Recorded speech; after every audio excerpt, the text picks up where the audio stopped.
नमस्कार दोस्तों, कैसे हैं आप लोग। आज के क्लास में हम स्टडी करने वाले हैं भाव का। और ये क्लास टीचिंग एग्जाम के लिए अति महत्वपूर्ण क्लास है, क्योंकि 1 नंबर तो इससे पूछा ही जाता है।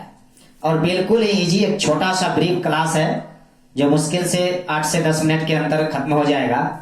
और यह क्लास वर्ब में हम इरेगुलर और रेगुलर वर्ब पढ़ने वाले हैं। रेगुलर वर्ब, इरेगुलर वर्ब या ट्रांजिटिव, इंट्रांजिटिव, इस 4 में से एक क्वेश्चन गिरता है, जिसमें 2 चीज का आज डिस्कस करेंगे, रेगुलर और इरेगुलर। ये दोनों क्या होता है एकदम बिल्कुल आसान से चीजों में समझेंगे, और समझने के बाद ये आपको एक क्वेश्चन 1 नंबर दिला देगा। देखिए, वर्ब में इतना समझिए कि जो वर्ब होता है, इस वर्ब में हम स्टडी करने वाले हैं रेगुलर वर्ब, और दूसरा स्टडी करने वाले हैं इरेगुलर वर्ब।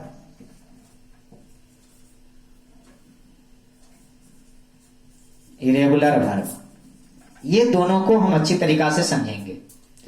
देखिए, रेगुलर वर्ब क्या होता है, that is main verb. Regular verb क्या होता है, मेन वर्ब होता है। मेन वर्ब, रेगुलर वर्ब क्या होता है, मेन वर्ब। मेन वर्ब क्या होता है, जैसे कि कोई भी ऐसी मेन वर्ब जिसमें कोई चेंज नहीं हो, वह रेगुलर वर्ब कहलाती है।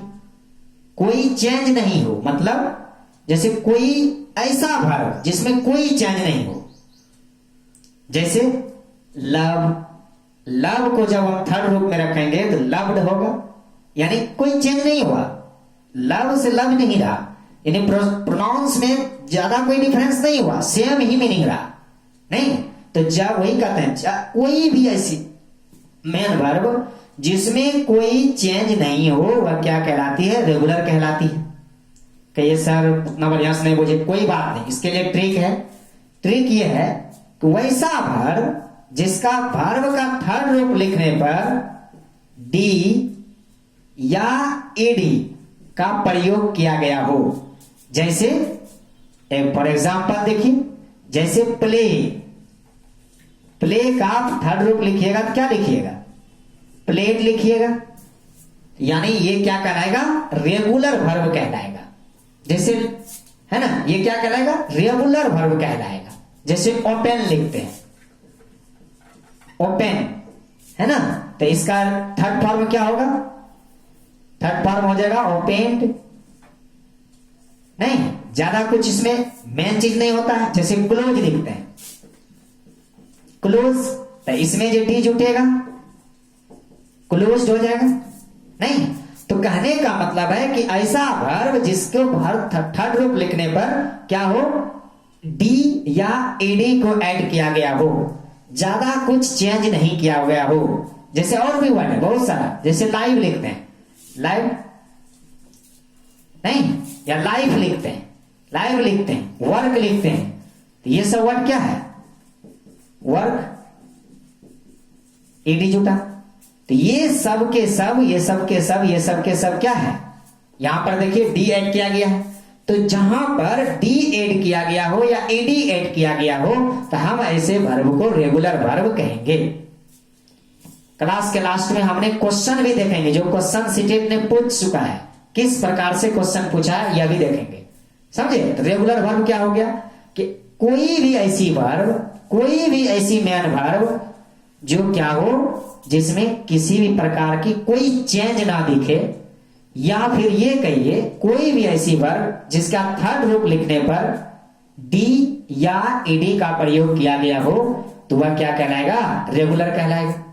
क्लियर है, रेगुलर कहलाएगा। क्लियर है, आगे चलते हैं। इरेगुलर क्या है, देखिए, इरेगुलर वर्ब वह होता है, इरेगुलर वर्ब 2 बात में होता है, या तो क्या होगा, या सेम कैटेगरी में रहेगा, या फिर क्या होगा, चेंज होगा।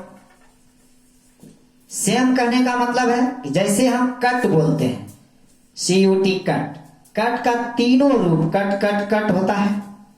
पुट बोलते हैं तो PUT पुट, पुट और पुट होता है।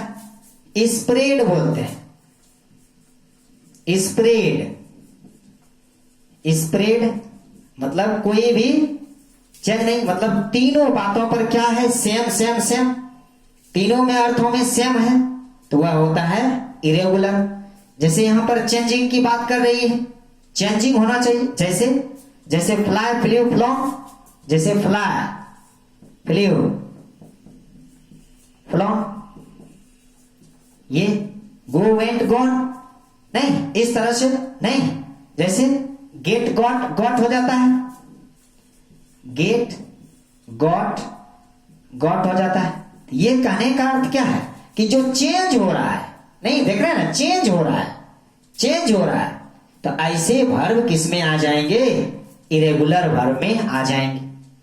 नहीं, जैसे और भी बहुत सारा वर्ड है, और भी कुछ ले सकते हैं आप, जैसे कि और कुछ लीजिएगा, लीजिए फाइंड फाउंड होता है, या कम लीजिए, कम कैम कम, नहीं गो वेंट गॉन। तो ऐसे वर्ब क्या कहलाते हैं, इरेगुलर कहलाते हैं।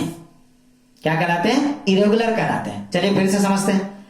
ऐसा वर्ब जिसमें जिसका थर्ड रूप लिखने पर प्लस डी यानी डी या ईडी का यूज किया गया हो, रेगुलर होगा, और बाकी जो बचा क्या कहलाएगा, इरेगुलर कहलाएगा।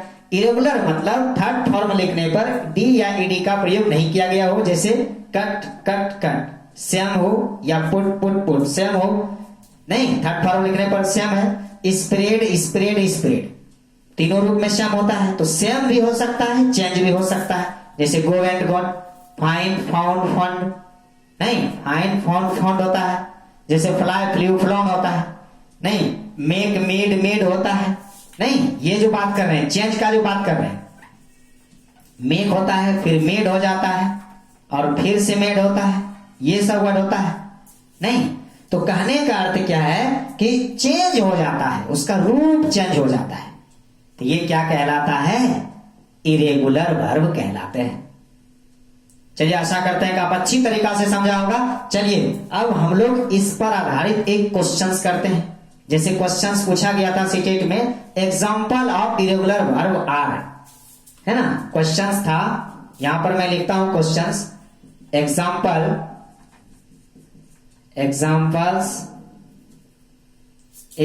Examples of irregular verb are, examples of irregular verb are, ये था। और अब ये इसमें ऑप्शन था, पहला ऑप्शन था ब्रेक ब्रोक, ब्रेक से ब्रोक बना था।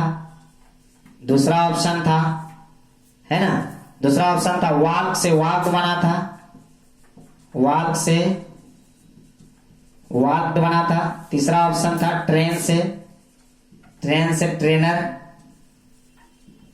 ट्रेनर बना था। चौथा ऑप्शन था हैप्पी से हैप्पियर, हैप्पियर। तो अब आप बताइए कि इनमें से आंसर कौन सा होगा। सोचिए, कहता है what is the example of irregular verb are, क्या होगा इरेगुलर वर्ब का एग्जाम्पल। देखिए पहला ऑप्शन है break broke, train trainer, walk walked, happy happier.